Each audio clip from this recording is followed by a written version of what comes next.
नमस्कार, एडवेरेडेस में आपका बहुत बहुत स्वागत है। कुछ जो पोर्शन है इस नोटिस का जो बहुत ज़्यादा ही इम्पोर्टेंट है, और चॉइस फिलिंग करने से पहले, चॉइस लॉक करने से पहले इसको आपको ज़रूर पढ़ लेना चाहिए, क्योंकि आपकी चॉइस फिलिंग और आगे की जो भी प्रोसेस है उसमें कोई प्रॉब्लम ना हो, इसके लिए 3 बातें आपको पता होनी चाहिए। सबसे पहली बात तो आपको ये ध्यान रखना है कि आपको जो चॉइस फिलिंग का मौका है वो दोबारा नहीं दिया जाएगा। यहाँ साफ साफ लिख रखा है कि ऑनलाइन काउंसलिंग हेतु रजिस्ट्रेशन एवं चॉइस फिलिंग की प्रक्रिया वन टाइम है।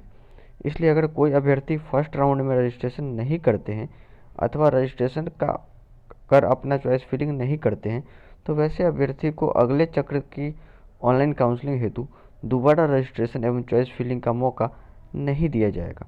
तो ये प्रॉब्लम हो सकता है। आपको जो भी चॉइस फिलिंग करनी है आपको अभी करनी है, फिर दोबारा आपको सेकेंड राउंड में ऐसा कोई चॉइस फिलिंग का दोबारा डेट नहीं आने जाएगा। ये बात हो गई। दूसरी बात, अब ये समझिए कि अब सारे के सारे आप कॉलेज डाल दे रहे हैं, उन कॉलेज को भी डाल देते हैं आप चॉइस फिलिंग में जो आपको नहीं चाहिए, तो आपको प्रॉब्लम हो सकता है। वो कैसे हो सकता है, आइए देखते हैं इस लास्ट वाले पॉइंट को। जैसे कि यहाँ आपको लिख रखा है कि आवंटित अभ्यर्थी द्वारा डाउनलोड किए गए प्रोविजनल अलॉटमेंट ऑर्डर में डॉक्यूमेंट वेरिफिकेशन एडमिशन हेतु रिपोर्टिंग नोडल सेंटर का नाम एवं तिथि अंकित रहेगा। ये इंपॉर्टेंट पॉइंट नहीं है, हाँ ये इंपॉर्टेंट है।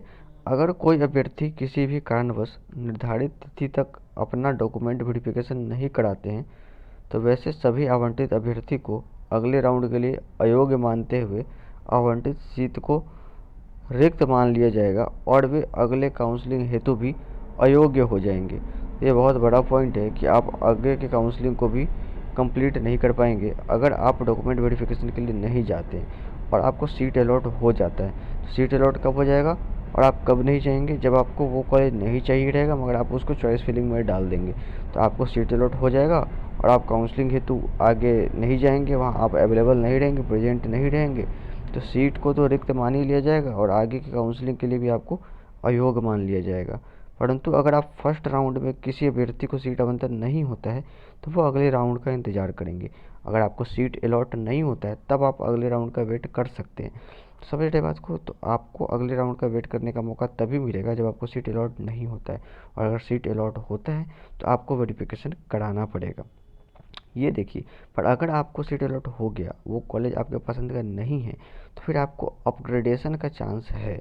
आप वहाँ पे अपग्रेडेशन के लिए जा सकते हैं, पर आप बिना रिपोर्ट किए उस कॉलेज को छोड़ नहीं सकते हैं। फिर सेकंड राउंड में आपको अलाउ नहीं होगा। ये हो सकता है कि आपको आपके पसंद का कॉलेज नहीं मिला, यानी कि आवंटित कॉलेज द्वारा या फिर ब्रांच से आप संतुष्ट नहीं हैं, तो आप क्या कर सकते हैं, अगले राउंड के लिए अपग्रेडेशन हेतु अपनी इच्छा व्यक्त कर सकते हैं।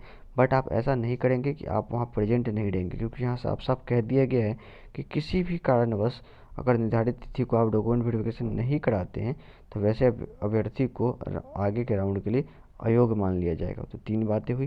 पहली बात तो ये हुई आपको कि आपको जो है ये केवल वन टाइम चॉइस फिलिंग करने वाला है, चॉइस फिलिंग का मौका दोबारा नहीं मिलेगा। दूसरी बात, आपको कॉलेज अलॉट होती है, आपकी पसंद की नहीं है, तो आप क्या करेंगे, अपग्रेडेशन के लिए जाएंगे।